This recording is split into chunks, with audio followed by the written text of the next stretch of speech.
बज चुकी है चुनावी रणभेरी, अब होने वाला है शंखनाद। पिच रही है चुनावी बिसात, किस करवट बैठेगा सियासत का ऊंट। नेता नहीं जनता तय करेगी किसकी बनाएगी अपनी सरकार। चुनाव से पहले चुनाव की बात, हर दावेदार से कराएंगे आपकी मुलाकात।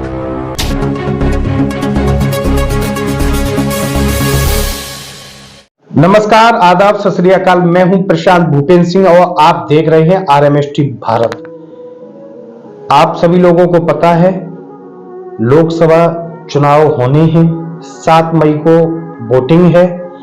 मैं बात कर रहा हूं उत्तर प्रदेश की सबसे hot seat Mainpuri Lok Sabha seat, जहां से एक तरफ समाजवादी पार्टी ने डिंपल यादव पे भरोसा जताया है, वहीं दूसरी तरफ भारतीय जनता पार्टी ने पर्यटन मंत्री जयवीर सिंह को टिकट दिया है, वो चुनावी मैदान में है। बहुजन समाज पार्टी ने शिव प्रताप यादव पे भरोसा जताया है।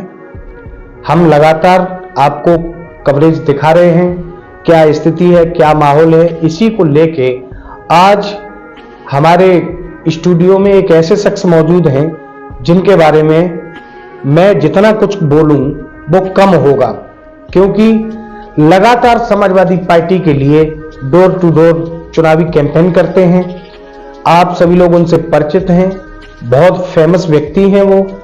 आज हमारे स्टूडियो में इरशाद मंसूरी साहब मौजूद हैं, उनसे अभी हम वार्तालाप करेंगे, उनसे जानेंगे मैनपुरी का हाल और उनसे जानेंगे उनकी समाजवादी पार्टी का हाल। हालांकि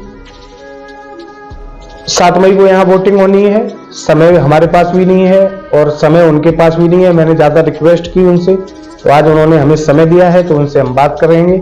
ज्यादा समय न लेते हुए अब सीधी मुलाकात हम आपकी उनसे कराते हैं। देखते रहिए RMST भारत। बहुत बहुत धन्यवाद। अच्छा मंसूरी साहब, जैसा कि आप देख रहे हैं कि समाजवादी पार्टी लगातार प्रयास करती है जनता के बीच में जाने का, लेकिन वो परिणाम उसको हासिल नहीं हो पा रहा है। जैसे कि आप देख रहे हैं लगातार भीड़ होती है। 2022 का चुनाव देख लो, 2017 का चुनाव देख लो, 2019 का चुनाव देख लो, कितना चुनाव आ रहे हैं।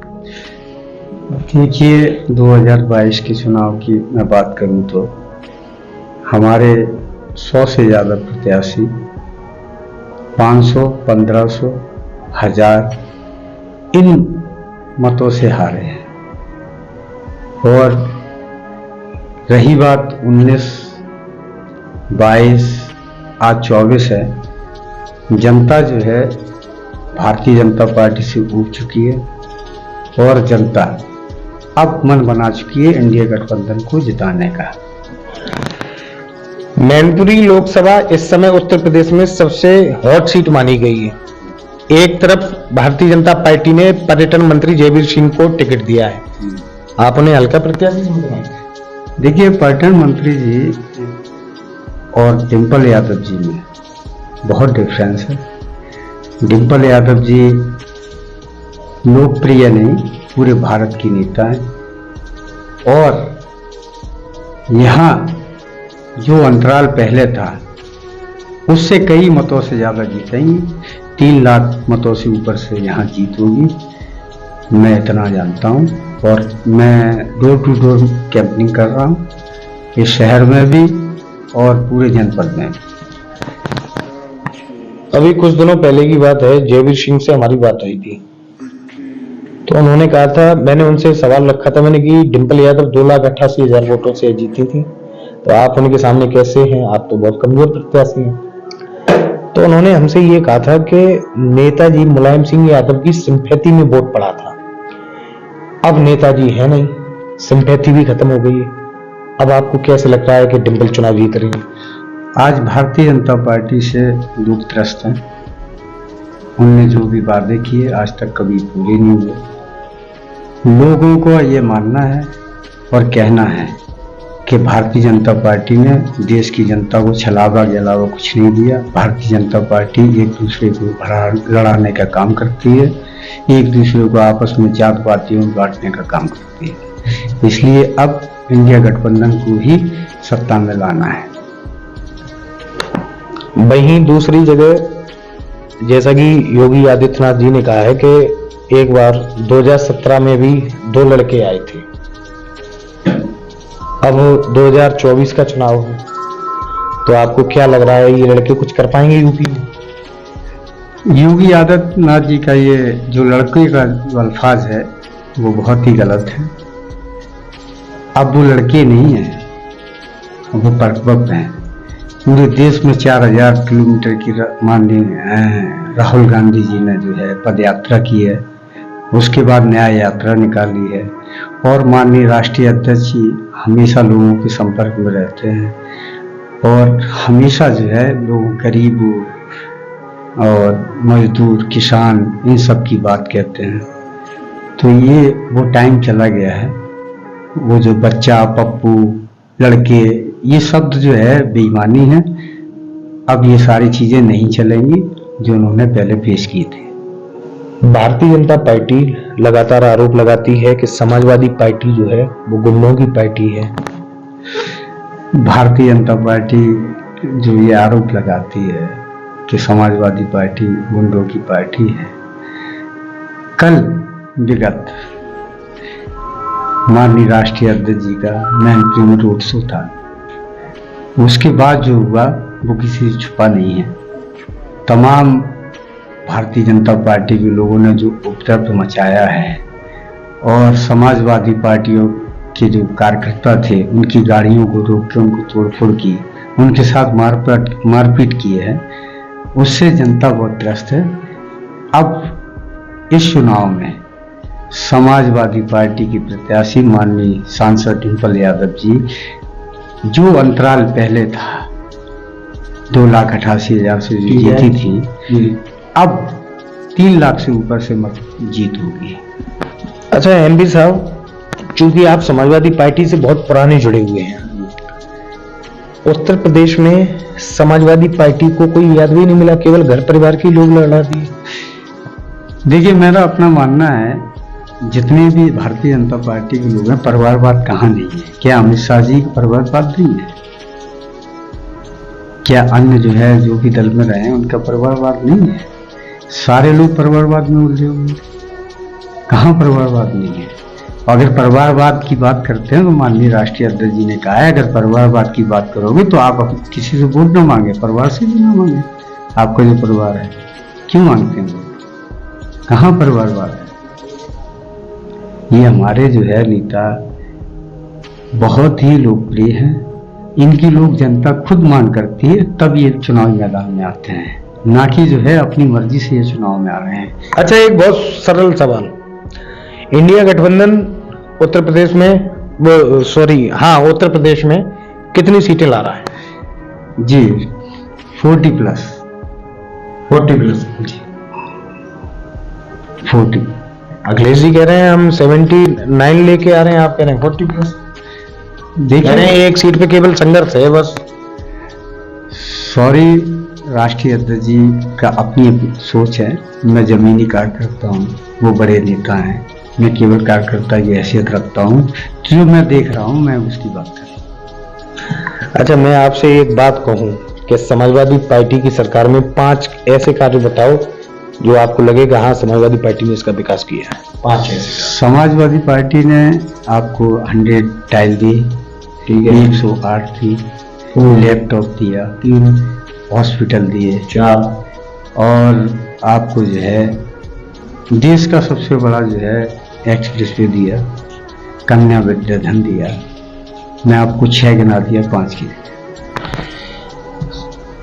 अब आप भी देख रहे हैं उत्तर प्रदेश में जब से योगी जी की सरकार बनी है, वो कहते हैं कि उत्तर प्रदेश से गुंडे पलायन कर चुके हैं, इस पर क्या कहें? जिसके पास खुद के मुकदमे इतने हों और सरकार द्वारा वो वापस करा रहे हैं, वो मुकदमों की और गुंडों की बात करना बेईमानी है। अमित शाह जी की रैली हुई है मैनपुरी में, कल आपके मोदी जी बरतना आ रहे हैं, आज इनके आने से कोई फर्क नहीं पड़ता, जनता इनके झूठ को नकार चुकी है। उन्होंने हमेशा झूठ के अलावा कोई बात नहीं की। कभी जनता की बातों पर खरे नहीं उतरे। जितने भी वादे किए थे आज तक कभी कोई पूरे नहीं हुए। बेरोजगारी आज भी है, किसान आज भी सड़कों पर है। भारतीय जनता पार्टी कहती है हमने गरीबों को राशन दिया है। भारतीय जनता पार्टी कहती है उत्तर प्रदेश से गुंडे पलायन कर चुके हैं। अब इतना सब कुछ भारतीय जनता पार्टी ने किया है, फिर लोग समाजवादी पार्टी को क्यों चुने? जो खुद सैकड़ों मुकदमों में दर्ज हैं और अपने मुकदमे सरकार के द्वारा वापस करवा चुके हैं, वो अगर मुकदमों की और गुंडों की बात करते हैं तो बेईमानी है। 2017 में 2 लड़के साथ आए थे, फिर भी उत्तर प्रदेश में कुछ नहीं कर पाए थे। अब भी साथ हैं, आपको क्या लग रहा है कुछ कर लेंगे? भारतीय जनता पार्टी ने हमेशा से जो है राहुल गांधी को टारगेट किया और उन्हें पप्पू साबित करने की कोशिश की। ठीक है, इस बार जो है राहुल गांधी ने यह साबित कर दिया कि देश का नेता राहुल गांधी जैसा होना चाहिए। उन्होंने 4000 किलोमीटर जो है पद यात्रा की, उसके बाद न्याय यात्रा निकाली और किसान, मजदूर, नौजवान, बेरोजगार, इन सब से मुलाकात करके उनके जो है भावनाओं और उनकी परेशानियों को समझते हुए देश में उन्होंने एक अलग पहचान बनाई है, जो अब उन्हें वो पप्पू साबित नहीं कर सकते। हमारे माध्यम से आप अपने दर्शकों को, अपने कार्यकर्ताओं को क्या संदेश देना चाहेंगे? आपके चैनल RMST के भारत के माध्यम से मैं ये कहना चाहता हूँ कि ये चुनाव बहुत ही महत्वपूर्ण है और इस चुनाव में इंडिया गठबंधन को जिताने का कार्य करें और मैनपुरी लोकसभा क्षेत्र से माननीय डिंपल यादव जी गठबंधन की प्रत्याशी हैं, उन्हें भारी से भारी बहुमत से जिताने का कार्य करें। 7 तारीख को 7 बजे से इतना योगदान उनका रहे, खाना पहले बाद में खाएं, नाश्ता बाद में करें, पहले मतदान करें। यही मैं उनसे अपील करना चाहता हूं आपके चैनल के माध्यम से। भारतीय जनता पार्टी के केशव प्रसाद मौर्य लगातार समाजवादी पार्टी पे मैंने देखा है, उनको लगातार वो बोलते हैं, उन्होंने कहा कि ये समाजवादी पार्टी नहीं है, ये परिवारवादी पार्टी है, परिवार के लोगों को चुनाव मैदान में लड़ाती है। इन्हें पूरे उत्तर प्रदेश में कोई मिला ही नहीं था यादव, केवल परिवार के लोग थे, परिवार का ही आगे बढ़ाना चाहती है। ये तो सवाल बनता है, इस पर क्या है? देखिए, प्रदेश की आवाम हमेशा ये चाहती है कि सैफी परिवार से कोई ना कोई, उनके परिवार का कोई सदस्य हमारी विधानसभा से चुनाव लड़े, जिससे हमारी लोकसभा और विधानसभा का जो है विकास। इसलिए उनकी डिमांड होती है और उसी डिमांड में हम लोग वहां प्रत्याशी माननीय राष्ट्रीय अध्यक्ष वहां उतारते हैं। अब तो उन्होंने ये भी कह दिया है कि अब तीसरी पीढ़ी तैयार हो गई है। अब अखिलेश जी की लड़की अदिति यादव लगातार अपनी मां के लिए वोट मांग रही हैं, तो कहने का मतलब ये है कि आगामी चुनाव में अब अदिति को टिकट मिलेगा। ये आगामी क्या, ये भविष्य प्रवक्ता हैं क्या है कि आगामी जो है अदिति के चुनाव में मैदान में उतारा जाएगा? भविष्य प्रवक्ता तो नहीं है, बस उनको जो है पब्लिक को गुमराह करने के लिए कोई ना कोई पॉइंट चाहिए, जिससे जो है पब्लिक को वो गुमराह कर सके। यूपी का माहौल क्या है? यूपी का माहौल इंडिया गठबंधन की तरफ है और मैं समझता हूँ इंडिया गठबंधन का परफॉर्मेंस बहुत अच्छा होगा और हम भारतीय जनता पार्टी को हराएंगे। अखिलेश यादव कन्नौज पहुंच गए। अच्छा, इस बार पहली बार मैंने ऐसा देखा है कि आपकी पार्टी ने लगातार टिकटों का अदल बदल किया है। क्या भारतीय जनता पार्टी से डरते हैं आप?